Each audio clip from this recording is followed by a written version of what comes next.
Hello friends, welcome to the new tutorial on MS Excel 2019 featuring only on this channel A Kumar Sumit. दोस्तों आज के इस tutorial में हम सीखने वाले हैं एक्सेल की बहुत सारी ट्रिक्स और आपको इस वीडियो के कमेंट सेक्शन में हमें बताना है कि आज के ट्यूटोरियल में हमने कितनी ट्रिक्स कवर की हैं और आपको सबसे ज़्यादा कौन सी ट्रिक पसंद आई है। तो चलिए सीख लेते हैं। एक्सेल की वर्कशीट में काम करने के लिए पहले इस वर्कशीट के स्ट्रक्चर को समझ लेते हैं। What is a worksheet? Worksheet is a collection of cells organised in rows and columns, या फिर यूं कहें कि ये एक वर्कबुक का एक सिंगल पेज होती है। हम अपने पिछले ट्यूटोरियल में आपको सेल्स, रोज और कॉलम्स के बारे में बता चुके हैं। दोस्तों आप देख रहे हैं कि इस वर्कशीट में बहुत सारे सेल्स हैं और हर सेल का अपना एक डिफ़ॉल्ट यूनिक नेम होता है। जैसे इस सेल का नाम है A1, जैसा कि आप इस नेम बॉक्स में भी देख सकते हैं। एक्सेल में सेल्स की ये एक डिफ़ॉल्ट नेमिंग कन्वेंशन होती है कि हर सेल के नाम में पहले कॉलम का नाम आता है और फिर रो का। जैसे इस सेल A1 में पहले कॉलम का नाम A आ रहा है और फिर रो का नाम 1 आ रहा है। चलिए अब इस वर्कशीट में कितनी रोज होती हैं वो जानने के लिए हम आज के ट्यूटोरियल में एक्सेल की पहली ट्रिक सीख लेते हैं। एक्सेल वर्कशीट की लास्ट रो में जाने के लिए वैसे तो हम इस वर्टिकल स्क्रॉल बार का भी इस्तेमाल कर सकते हैं, लेकिन हमारी आज की ट्रिक है कि हम अपने कीबोर्ड पर कंट्रोल और डाउन एरो कीज को एक साथ प्रेस करेंगे और आप देख सकते हैं हम पहुंच गए हैं अपनी वर्कशीट की लास्ट रो में। है ना कमाल की ट्रिक? और आप देख सकते हैं कि एक्सेल की वर्कशीट में 10,48,576 रोज होती हैं। आप हमें कमेंट सेक्शन में लिखकर बताइए, क्या आपने कभी एक्सेल में इन सभी रोज का इस्तेमाल किया है? क्या आपके पास इतना बड़ा डेटा है कि आपको एक्सेल की वर्कशीट की इन 10,48,576 रोज को इस्तेमाल करना पड़ा हो? अब वापस फर्स्ट रो में आने के लिए हम अपने कीबोर्ड पे कंट्रोल और अप एरो कीज को एक साथ प्रेस करेंगे और आप देख सकते हैं कि हम वापस से फर्स्ट रो में आ गए हैं। अभी हमारी वर्कशीट में कोई डेटा नहीं था, लेकिन अगर इस तरह से हमारी वर्कशीट में कुछ डेटा होता है और फिर हम कंट्रोल और डाउन एरो की को एक साथ प्रेस करते हैं तो एक्सेल हमें इस तरह से डाउनवर्ड डायरेक्शन में डेटा की लास्ट एंट्री पे ले जाता है। और अगर अब हम कंट्रोल और अप एरो कीज को एक साथ प्रेस करेंगे तो एक्सेल हमें अपवर्ड डायरेक्शन में डेटा की फर्स्ट एंट्री पे इस तरह से ले आएगा। और अगर वर्कशीट में इस तरह से डेटा हो जहां पे कोई सेल ब्लैंक हो, जैसे यहां पर सेल A14 ब्लैंक है, और अब हम अगर कंट्रोल और डाउन एरो कीज को एक साथ अपने कीबोर्ड पे प्रेस करेंगे तो एक्सेल हमें डाउनवर्ड डायरेक्शन में कॉन्टिन्यूअस डेटा की लास्ट एंट्री पे ले आएगा। जैसे यहाँ पे हम सेल A13 में आ गए हैं, क्योंकि ये हमारे कॉन्टिन्यूअस डेटा की लास्ट एंट्री है। और अब अगर हम कंट्रोल और अप एरो कीज को एक साथ प्रेस करते हैं तो एक्सेल हमें अपवर्ड डायरेक्शन में कॉन्टिन्यूअस डेटा की फर्स्ट एंट्री पे ले आता है। इसका मतलब है कि हम कंट्रोल, डाउन एरो की और अप एरो कीज की मदद से एक्सेल में वर्टिकल डायरेक्शन में डेटा के एक एंड से दूसरे एंड पे डायरेक्टली नेविगेट कर सकते हैं। चलिए अब हम देख लेते हैं कि हमारी वर्कशीट में कितने कॉलम्स हैं और लास्ट कॉलम पे जाने के लिए हम इस हॉरिजॉन्टल स्क्रॉल बार का भी इस्तेमाल कर सकते हैं, लेकिन हमें एक्सेल की ट्रिक्स भी सीखनी है।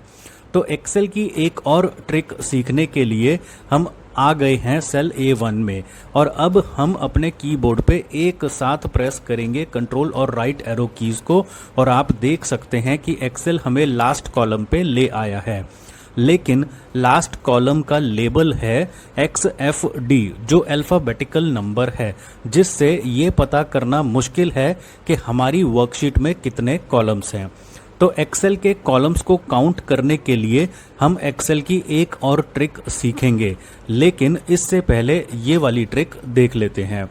अब अगर हमें एक्सेल में वापस से फर्स्ट कॉलम पर आना है तो हम अपने कीबोर्ड पर कंट्रोल और लेफ्ट एरो की दोनों को एक साथ प्रेस करेंगे और आप देख सकते हैं कि एक्सेल हमें वापस से फर्स्ट कॉलम में ले आया है। अगर इस तरह से हमारी वर्कशीट में कोई हॉरिजॉन्टल डेटा होता है और तब हम कंट्रोल और राइट एरो कीज़ को प्रेस करते हैं तो एक्सेल हमें राइटवर्ड डायरेक्शन में उस डेटा की लास्ट एंट्री पे ले आता है। और अब अगर हम अपने कीबोर्ड पर कंट्रोल और लेफ्ट एरो कीज़ को एक साथ प्रेस करते हैं तो एक्सेल हमें लेफ्टवर्ड डायरेक्शन में उस डेटा की फर्स्ट एंट्री पे ले आता है। और अगर हमारे पास इस तरह से डेटा है जिसमें एक सेल ब्लैंक है, जैसे यहाँ पर सेल N1 ब्लैंक है, और तब हम अपने कीबोर्ड पर कंट्रोल और राइट एरो कीज़ को एक साथ प्रेस करते हैं तो एक्सेल हमें राइटवर्ड डायरेक्शन में कॉन्टिन्यूअस डेटा की लास्ट एंट्री पर ले जाता है। और अब अगर हम अपने कीबोर्ड पर कंट्रोल और लेफ्ट एरो कीज़ दोनों को एक साथ प्रेस करते हैं तो एक्सेल हमें लेफ्टवर्ड डायरेक्शन में कॉन्टिन्यूअस डेटा की फर्स्ट एंट्री पे ले आता है। इसका मतलब है कि हम कंट्रोल, राइट और लेफ्ट एरो कीज़ की मदद से एक्सेल में हॉरिजॉन्टल डायरेक्शन में डेटा के एक एंड से दूसरे एंड पे डायरेक्टली नेविगेट कर सकते हैं। अगर हम लेफ्ट, राइट, अप और डाउन एरो कीज़ का यूज़ करते हैं तो हम एक्सेल में सिर्फ एक सेल से दूसरे सेल में नेविगेट कर सकते हैं, लेकिन जब हम एरो कीज़ को कंट्रोल की के साथ प्रेस करते हैं तो हम डेटा के एक एंड से दूसरे एंड पे डायरेक्टली नेविगेट कर सकते हैं। चलिए अब सीख लेते हैं एक्सेल की वो ट्रिक जिससे हम एक्सेल के कॉलम्स को चुटकियों में काउंट कर सकते हैं। तो इसके लिए हम आ जाएंगे फर्स्ट सेल A1 में और यहाँ पे टाइप करेंगे नंबर 1। अब हम सेकंड सेल B1 में आ जाएंगे और वहाँ पे लिखेंगे इक्वल टू A1 प्लस 1। तो आप देख सकते हैं कि B1 सेल में नंबर 2 आ गया है। दोस्तों ध्यान रखिएगा कि एक्सेल में हम जब भी कोई फॉर्मूला या फंक्शन लिखते हैं तो उसकी शुरुआत इक्वल टू साइन से करते हैं। तो हमने सेल B1 में लिखा था इक्वल टू A1 प्लस 1, जो एक फॉर्मूला है जिससे एक्सेल ने A1 वाले नंबर में 1 ऐड कर दिया है और उन दोनों नंबर्स के एडिशन का रिजल्ट B1 सेल में शो कर दिया है। अब हम अपने कीबोर्ड पर शिफ्ट, कंट्रोल और राइट एरो कीज़ को एक साथ प्रेस कर देंगे और ऐसा करने पर एक्सेल हमें फिर से लास्ट कॉलम पे ले आया है, लेकिन इस बार इसने फर्स्ट रो के सभी सेल्स को सेलेक्ट कर लिया है क्योंकि हमने इस बार कंट्रोल और राइट एरो कीज़ के साथ साथ शिफ्ट की भी प्रेस की थी। और अब हम अपने कीबोर्ड पर कंट्रोल और R कीज़ को एक साथ प्रेस करेंगे तो एक्सेल हमारे B1 के फॉर्मूला को राइटवर्ड डायरेक्शन में सिलेक्ट किए हुए सभी सेल्स में कॉपी कर देगा। और आप देख सकते हैं कि फर्स्ट रो में सभी सेल्स में काउंटिंग आ गई है और लास्ट कॉलम की काउंटिंग है 16,384, यानी कि हमारे एक्सेल वर्कशीट में टोटल कॉलम्स हैं 16,384। तो दोस्तों हमने देखा कि हमारी एक्सेल वर्कशीट में टोटल रोज हैं 10,48,576 और कॉलम्स हैं 16,384। तो सेल्स कितने होंगे? इसके लिए सिंपली हम टोटल नंबर ऑफ रोज को टोटल नंबर ऑफ कॉलम से मल्टीप्लाई कर देंगे। अब क्या मल्टीप्लाई करने के लिए हम कैलकुलेटर का यूज़ करेंगे? नहीं दोस्तों, हम एक्सेल का इस्तेमाल मल्टीप्लाई करने में भी कर सकते हैं। तो मल्टीप्लाई करने के लिए हम एक्सेल के किसी भी सेल पे क्लिक कर देंगे। यहाँ पर मैंने सेल A1 पे क्लिक करके सेल A1 को एक्टिवेट कर रखा है। और अब मल्टीप्लाई करने के लिए हम फॉर्मूला लिखेंगे और एक्सेल में फॉर्मूला लिखने के लिए हम शुरू करेंगे इक्वल टू साइन से। तो हम लिखेंगे इक्वल टू और फिर अपना फर्स्ट नंबर लिखेंगे जो है 10,48,576 और मल्टीप्लाई करने के लिए हम एस्टेरिक मार्क का इस्तेमाल करेंगे और फिर अपना दूसरा नंबर लिखेंगे जो है 16,384 और एंटर प्रेस कर देंगे। ऐसा करने से एक्सेल हमारे दोनों नंबर्स को मल्टीप्लाई करके उनके मल्टीप्लिकेशन का रिजल्ट हमारे सेल में शो कर देगा। तो हमारी वर्कशीट में टोटल नंबर ऑफ सेल्स हैं, इतना बड़ा नंबर आ चुका है हमारे सामने। तो दोस्तों आप मुझे कमेंट सेक्शन में इस नंबर का नाम लिखकर बताइए और मैं आपके कमेंट का रिप्लाई करके बताऊंगा कि आपका जवाब सही है या गलत। अब दोस्तों देखते हैं कि हम एक सेल में कितने कैरेक्टर्स को टाइप कर सकते हैं। तो मैं सेल A1 में 1 लिखता चला जा रहा हूं और अब एक्सेल मुझे सेल A1 में और कैरेक्टर लिखने नहीं दे रहा है। अब हम एंटर प्रेस करते हैं तो देखिए हमारे सामने एक्सेल की एक प्रॉब्लम आ गई है कि इसने सेल A1 के कंटेंट्स को बाकी सभी कॉलम्स में ओवरफ्लो कर दिया है, जिससे ऐसा लग रहा है कि ये 1 सभी कॉलम्स में लिखा हुआ है, लेकिन ये सारे के सारे 1 सेल A1 में ही लिखे हुए हैं, किसी और सेल में नहीं। जैसा कि आप देख सकते हैं कि हमने सेल A1 को एक्टिव कर रखा है और कॉलम A और रो 1 डार्क ग्रे कलर के शो हो रहे हैं, और आप नेम बॉक्स में भी देख सकते हैं कि हमने सेल A1 को ही सिलेक्ट कर रखा है और सेल A1 के कंटेंट्स इस फॉर्मूला बार में भी शो हो रहे हैं।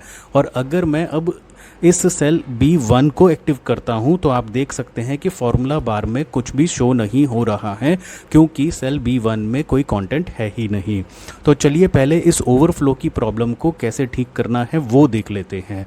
तो इसके लिए आप सेल A1 को एक्टिव करके अपने कंप्यूटर के माउस पर राइट क्लिक करेंगे और ऐसे आपके सामने एक मेन्यू ओपन हो जाएगा जिसमें आपको फॉर्मेट सेल्स का ऑप्शन मिलता है।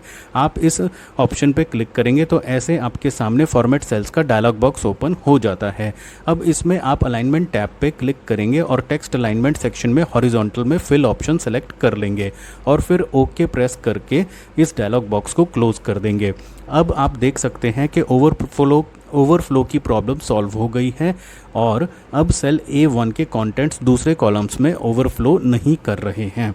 चलिए आज के ट्यूटोरियल में एक्सेल की एक और ट्रिक देख लेते हैं और इस सेल A1 के नंबर ऑफ कैरेक्टर्स को काउंट कर लेते हैं। तो ऐसा करने के लिए आप किसी भी सेल में जा सकते हैं। मैं सेल A2 में आ गया हूं और अब मैं टाइप कर रहा हूं एक formula equal to LEN। LEN function Excel में किसी भी टेक्स्ट स्ट्रिंग के कंटेंट्स को, कैरेक्टर्स को काउंट करने में हमारी मदद करता है। तो हम फॉर्मूला लिख रहे हैं सेल A2 में अपना फॉर्मूला इक्वल टू LEN और फिर पैरेंथेसिस में A1, और अब एंटर प्रेस करते ही एक्सेल सेल A1 के कैरेक्टर्स को काउंट करके रिजल्ट सेल A2 में शो कर देता है। और हम देख सकते हैं कि एक सेल में हम 32,767 कैरेक्टर्स को टाइप कर सकते हैं, यानी कि हम चाहे नंबर टाइप करें, अल्फ़ाबेट टाइप करें, सिंबल, नंबर, अल्फ़ाबेट, स्पेस या कोई भी कॉम्बिनेशन टाइप करें, हम टोटल 32,767 कैरेक्टर्स ही टाइप कर सकते हैं। आमतौर पर किसी को भी एक सेल में इतने कैरेक्टर्स टाइप करने की ज़रूरत नहीं पड़ती है। अगर आपने कभी एक सेल में इतने कैरेक्टर्स टाइप किए हैं तो हमें इस वीडियो के कमेंट सेक्शन में लिखकर ज़रूर बताएं। अब हम देख चुके हैं कि एक सेल में 32,767 कैरेक्टर्स टाइप किए जा सकते हैं और हम पहले ही कैलकुलेट कर चुके हैं कि एक वर्कशीट में टोटल इतने सेल्स होते हैं। तो एक वर्कशीट में टोटल कितने कैरेक्टर्स टाइप किए जा सकते हैं, इसके लिए इन दोनों नंबर्स को मल्टीप्लाई कर दीजिए और रिज़ल्ट कुछ इतना बड़ा नंबर आता है। तो दोस्तों आप इस नंबर का नाम इस वीडियो के कमेंट सेक्शन में लिखकर बताइए और मैं आपके कमेंट का रिप्लाई करूंगा। Thank you friends for watching this video. और अब आपको बताना है कि हमने इस ट्यूटोरियल में एक्सेल की कितनी ट्रिक्स को कवर किया है और आपको कौन सी ट्रिक सबसे ज़्यादा पसंद आई है। और अगर आपने हमारा ये ट्यूटोरियल ध्यान से देखा होगा तो आपने नोटिस किया होगा कि हमने इस ट्यूटोरियल में एक्सेल का एक और फॉर्मूला दिखाया है, बस आपको बताया नहीं। अगर आपने वो फॉर्मूला नोटिस किया तो हमें इस वीडियो के कॉमेंट सेक्शन में लिखकर बताइए कि वो फॉर्मूला कौन सा है। अगर आपको ये वीडियो पसंद आया तो इस वीडियो को लाइक कीजिए और अपने दोस्तों के साथ शेयर कीजिए। और अगर अभी तक आपने मेरे इस चैनल ए कुमार सुमित को सब्सक्राइब नहीं किया है तो इसे जल्द ही सब्सक्राइब कर लीजिए और नोटिफिकेशन बेल आइकन को प्रेस करके ऑल पर क्लिक कर दीजिएगा। इससे आपको हमारी अगली वीडियोस की नोटिफिकेशन टाइम से मिलती रहेगी। मैं अपने इस चैनल ए कुमार सुमित पर आपके लिए एजुकेशनल, इंफॉर्मेशनल और मोटिवेशनल वीडियोस बनाता रहता हूं। तो दोस्तों मिलते हैं अपने MS Excel 2019 के अगले ट्यूटोरियल में। तब तक के लिए see you, bye bye, take care, God bless you.